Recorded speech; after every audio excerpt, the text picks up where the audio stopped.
आज हम वासिफ अली वासिफ साहब की लाजवाल दानिश पर बात करने वाले हैं। तो आइए देखते हैं कि उनकी तालीमात आज के इस भागती दौड़ती शोर से भरी दुनिया में खुद को पहचानने का एक सीधा साधा रास्ता कैसे दिखाती हैं। खासतौर पर यह कि हम बाहर की आवाज़ों के शोर से निकलकर अपनी अंदर की सच्चाई को कैसे सुन सकते हैं और कैसे अपना सकते हैं। तो सवाल यह है कि क्या अपनी ज़ात की तलाश एक ऐसी कोशिश बन गई है जो कभी ख़त्म ही नहीं होती।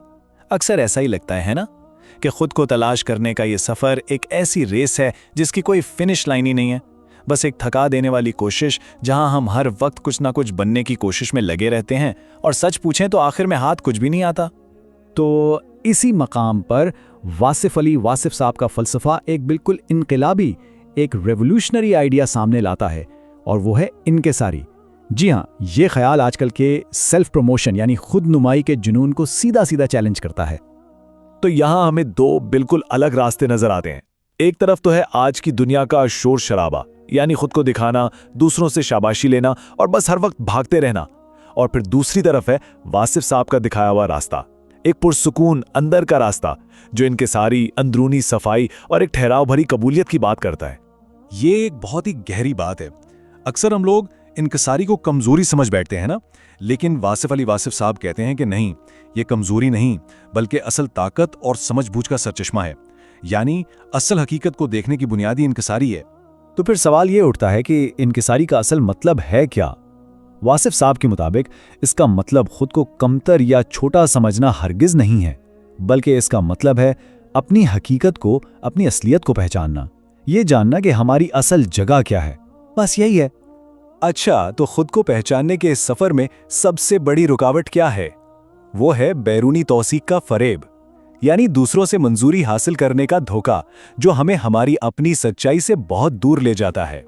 देखें, जब हमारी सारी तवज्जो इसी बात पर लगी रहे कि दूसरे हमारे बारे में क्या सोच रहे हैं, तो होता यह है कि हम अपने अंदर की आवाज़ को सुन ही नहीं पाते। ये बिल्कुल ऐसा है जैसे बाहर इतना शोर हो कि अंदर की हल्की सी आवाज़ दबकर रह जाए।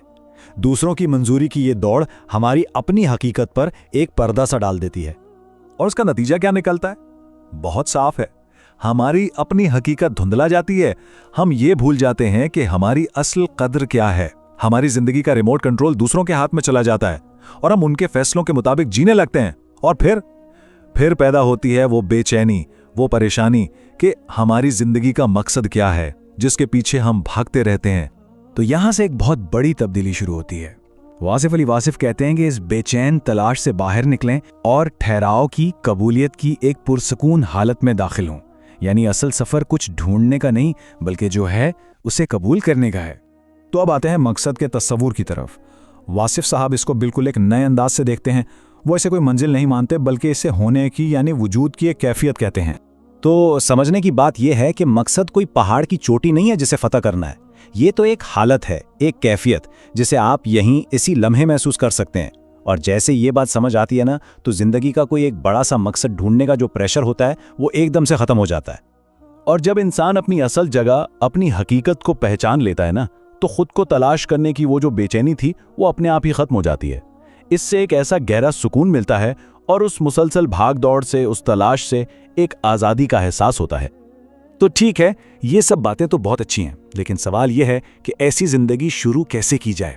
चलें अब कुछ अमली कदमों पर नजर डालते हैं जो वासिफ साहब की तालीमात से मुतासिर हैं। यहाँ 3 बहुत ही आसान से कदम हैं। पहला, दूसरों की राय से थोड़ा फासला बनाएं, मतलब लोग क्या कहते हैं उसे अपनी सच्चाई मत बनने दें। दूसरा कदम, गौर व फिक्र की आदत डालें। रोजाना बस थोड़ा सा वक्त खामोशी में अपने साथ बैठें ताकि आप अपने अंदर की आवाज़ सुन सकें। और तीसरा, खुद का मुशाहदा करें, यानी अपने ख्यालात को, अपने कामों को बना किसी जजमेंट के बस एक देखने वाले की तरह देखें, जैसे कोई फिल्म चल रही हो। और हाँ, एक बात याद रखने वाली है, इनकिसारी कोई मंजिल नहीं है कि बस पहुंच गए और काम खत्म।